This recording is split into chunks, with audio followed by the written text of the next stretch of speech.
एक और गुरु भजन की तरफ चलते हैं। इसके बाद आरती।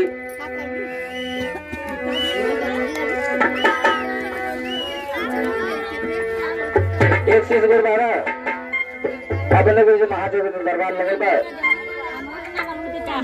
भजन माथा चलते बाती आंख में ऐसे लेके आज जी बड़ी बीती बड़ी गिरे गुरु जी आपके शरीर में आलमती आप बराबर सवाल गुरु जी दोनों जन से भोलेनाथ माता पार्वती दोनों जने हवन दोनों जने से रोई की आंख में आंसू लेकर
देवा हरिया देवा आरती करेंगे।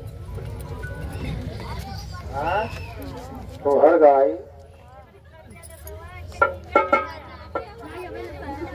सोहर का तो मोहर लगाला बड़ा खर्चा लग जाए सोहर में।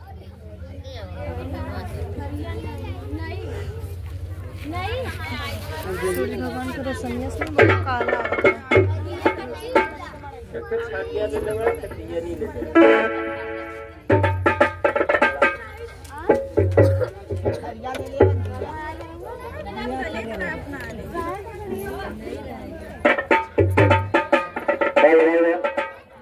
अब हो तो सोहर की तरफ से भाई आती